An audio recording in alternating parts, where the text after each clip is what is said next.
Welcome back to Share. Well, before the break, we were talking about anxiety. We're continuing with that topic. Thank you so much, ladies, for joining us. I wanted to talk to you about the triggers because I was thinking, well, as a mom, if I saw my child was having, whether it was prolonged, especially if it's prolonged, I would be thinking that that is a symptom of something that's probably bigger than what I'm seeing. The thing with anxiety that we need to remember is that it's a physiological reaction to a threat. Okay, so that threat might be real or it might be perceived. And that's where our anxiety starts to sort of become a bit more of a problem these days. You know, when we're thinking about historically, if we were reacting to the fight or flight of being attacked by an animal, you know, we needed that to happen quickly.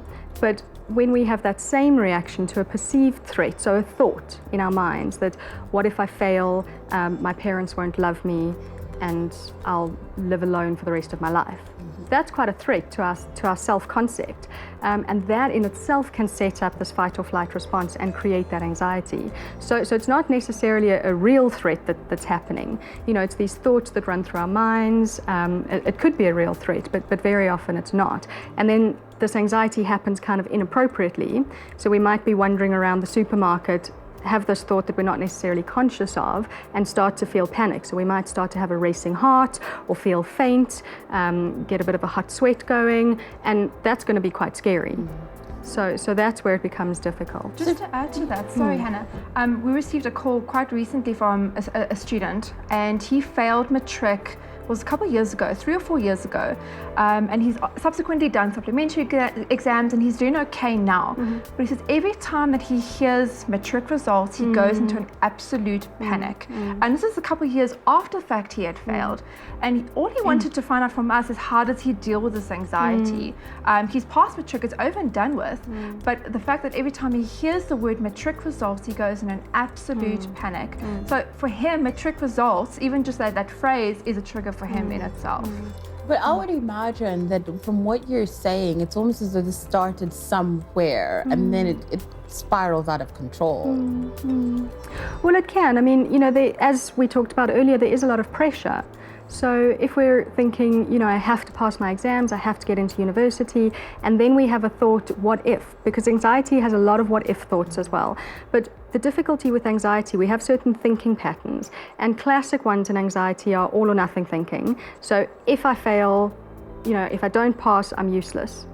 Or catastrophizing is a big one. So we blow things all out of proportion. So if I fail, my life is worthless. And this is what I liked about what you said, Meryl, is let's break it down, you know, because here you are, and this is not just young people. I think as adults, we do this as well, where you're working, well, if I don't get that job, then I'm an absolute loser, and then I'm going to starve, and they're going to kick me out of my house, I'm going to lose my car, and then I'm going to die alone. It's just that you have gone to the end of your life, where right now it's just, if you were to break it down, what do you need to do right now? And there isn't just one answer, there could be all these other alternatives. So I would imagine that that's one of the things that you would do, Meryl. This is not the only thing that you could do. Exactly. I think that's why it's so important to speak to, even if it's just a friend. We all know that, you know, seeing an expert or psychologist can be quite expensive for a lot of people out there who don't have those funds. So obviously that is the best way to go, is to see an expert. But then calling someone at SADAG, it is free of charge from a landline, or you can speak to a friend or family member. I think once you've voiced out your anxieties and your fears, and someone gives you that feedback to say, hold on, it is okay. You're not 50 years old now and you're homeless and you don't have kids and you're not married and you're still 18. Let's get to next month. Let's not worry about the whole year. Let's focus on next month and what are your plans and goals for next month. And also, you know what I would like, and if every child in school could please hear me say this, is it doesn't matter what your friends are doing.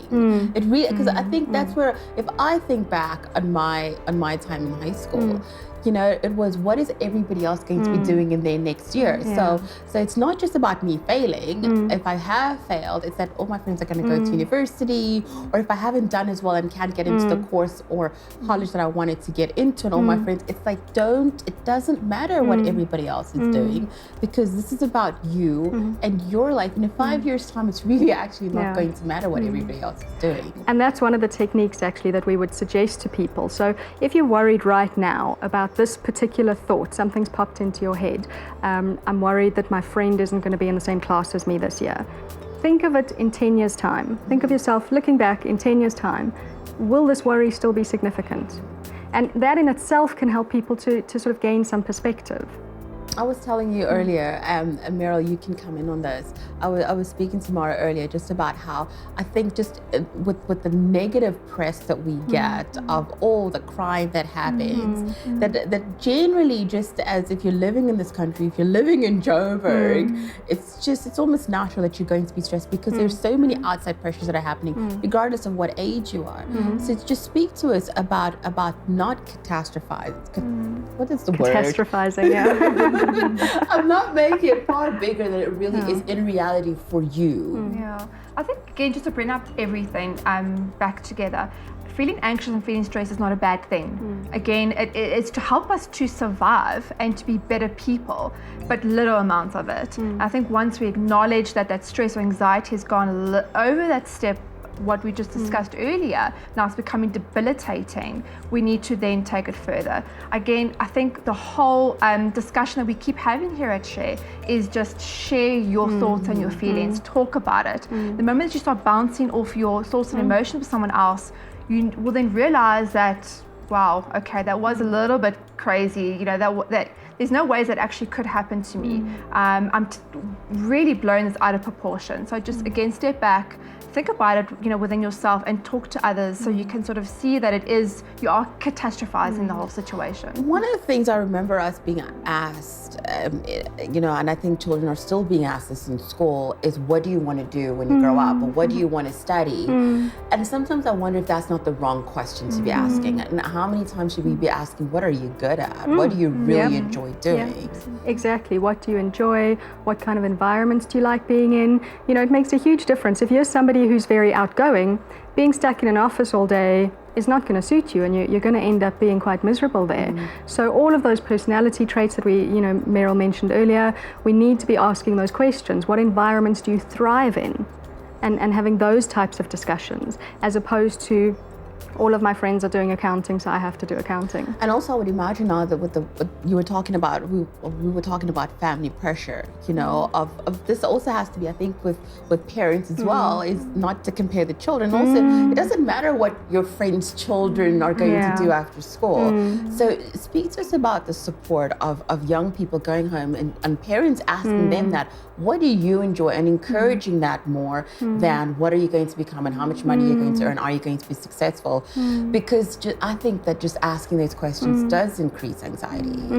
I think it's really hard for us not to do that. It's very natural for us to always want to keep up with the Joneses. I think they'll always be a part of us. But again, we need to realize, can I really actually fulfill that? Can I buy that big house? I can barely even put food on the table, so how can I sort of compete? Again, sort of, know yourself and know your family and know your kids in particular. I'd like to ask you about tools that would help, in a situation. I was reading about nail biting and tapping. How does that come into everything? Nail biting is an interesting one, actually. It seems to be more about self-soothing.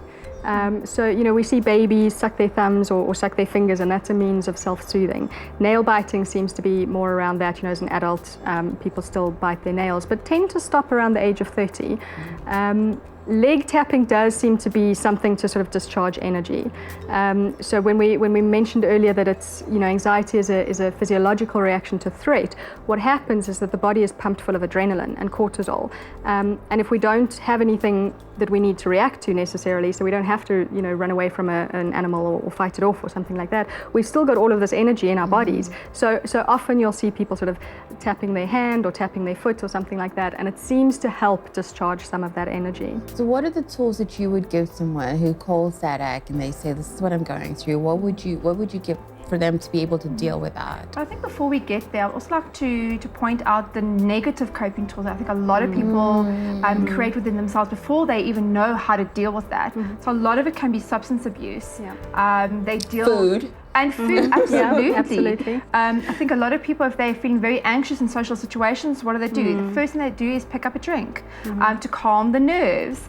And that can be okay, but if you're drinking non-stop to try to keep fitting in, that can be an absolute big problem. Or when you're doing drugs, whether it be cocaine or heroin or niopir, whatever the case is, coping with your anxiety. And also, sorry to break there, but especially with young people, I've heard a lot about self-harming. Yeah, absolutely. So that is a way of dealing with the emotional turmoil. A lot of girls in particular will cut to relieve that emotional pain. So before, a lot of the time, they've already tried all of these steps or these ways of coping before they phone SADAG to learn of how to deal with the emotions constructively. And the biggest thing we can say to them, because at SADAG, we don't fully give advice on what they should be doing, but we give coping tools of where they should go as well. So we would certainly suggest going to see a psychologist again to help them figure out how to best sort of cope with their anxieties. And go ahead. Well, I think in general with anxiety, a lot of the sort of tools that we can use, even if we don't suffer from an anxiety disorder per se, but we might have something like a big presentation that we're feeling a bit nervous about, relaxation techniques can be very, very useful. There's one called abdominal breathing, which is very, very helpful, and it only takes 5 minutes, so people could do it sort of sitting in the car before an interview or sitting in an exam hall or something like that, and if they Google it or have a look online, they'll be able to find the steps to do that. But relaxation, when we say relaxation, we mean proper relaxation, so not just kind of taking a long bath, actually doing some kind of meditation, building those things into our daily lives, because anxiety does require a lot of sort of lifestyle changes. So, sleep is a very important thing when it comes to anxiety, and we need to build those things in constantly on a day-to-day basis in order to sort of drop our baseline anxiety, and then we're going to be more able to cope with situations. When you talked about adrenaline and cortisol, that immediately say to me that you should probably jump on the treadmill. That'll probably make you feel better. Yeah. Well, even, when you talk about presentations, if somebody's kind of a bit nervous, they're going into a big meeting and they've got to do a presentation, what we say to them is stomp around your office. Literally discharge some of that adrenaline, because it's sitting there in your body, and what that does is it sets off all of those reactions. So it increases our heart rate because it's pumping blood around the system. It increases our blood pressure. So it's the adrenaline that makes all of those physiological symptoms happen. So if we can discharge that will decrease. So yeah, jump on the treadmill, for kids, run around the garden, go jump on the trampoline, go for a walk around the neighborhood. That will all help to bring that down, and your system then will start to calm down. I think one of the easiest ones as well to remember is even just to clench your fist. Do you remember those stress balls? Those very bright yellow balls with a smiley face? And those are to help relieve stress. And but if you don't have those, even on the edge of your couch, just sort of tightly grip it, or a pen or something. Just constantly pulsate your fist, and you can do that in an interview. Or across the boardroom or in the classroom, and you can do that very discreetly, and that will definitely help calm your system down. And again, with the slow breathing in and out through your nose, that would definitely help calm your nerves. So the abdominal breathing, when we're anxious, we breathe in our chest. So that's why we tend to hyperventilate. When we breathe when we're relaxed, it's from our abdomen. So people need to put their hand kind of just below their ribs there, and they can close their eyes or keep their eyes open or whatever it might be, and literally imagine the air going in and filling up their lungs to the bottom, and you push, it pushes your stomach out. And if they do that with an in-breath counting to 4, so slowly, 1, 2, 3, 4, and then pause, and then an out-breath similarly, then, that's going to help to decrease and to drop their system. And when you said cortisol again, I was just thinking that is not something that you want in excess in your body, because then it causes all sorts of other physiological problems. And I would imagine that's why anxiety is so important, to deal with it when you can deal with it quite early on, because it causes a host of other problems. So normal anxiety is not dangerous. It's not going to harm us. It's not going to do anything to us, because yes, our adrenaline, cortisol raise, but then it decreases again. long-term anxiety, these increased levels of adrenaline and cortisol can be damaging. So we're seeing a lot more research around sort of cardiovascular diseases, impacting on our immune systems, those types of things that happen as a result of that raised cortisol level on a long-term basis. Meryl? And I just think also that it's quite physiological, but also on a more emotional sort of to look at that. On a personal experience, I was very anxious going to school, and that was because I had a very abusive teacher. So I would often just feel incredibly ill on the morning going to school, and that debilitated me going to school. It crushed all my relationships at school, all my friends, my schoolwork went all the way down. So that really debilitated my entire life. And it had such severe consequences for the next couple of years following that. So again, I think if you are feeling these anxieties, and at that time I was very, very young, but I knew that something was just not right. And I knew that I didn't have a tummy bug. I was feeling anxious. But again, speak to your family members about it. The sooner you get it sorted out, the much better, and the less severe the consequences will be. And you mentioned earlier about, as a parent, what should you do? And we talked about things like calling SADAG or seeing a professional or your GP. But one of the things you can do is just talk to your child. Ask them, I've noticed this behavior, what's going on? They might not want to talk to you about it, but they still know that you're available. And that's going to put them in a position where they're far more likely to come to you and say, you mentioned this the other day, actually X, Y, and Z is going on. So we take that for granted, that actually talking to each other is huge. And just knowing that you're not alone in it. But thank you so much for joining us, ladies. We'll make a date with Cher for the important mental health matters. Remember, we all feel anxious, and there are ways to deal with these emotions. Until next time, I'm Hannah Vivier. Thank you so much for joining us. Goodbye.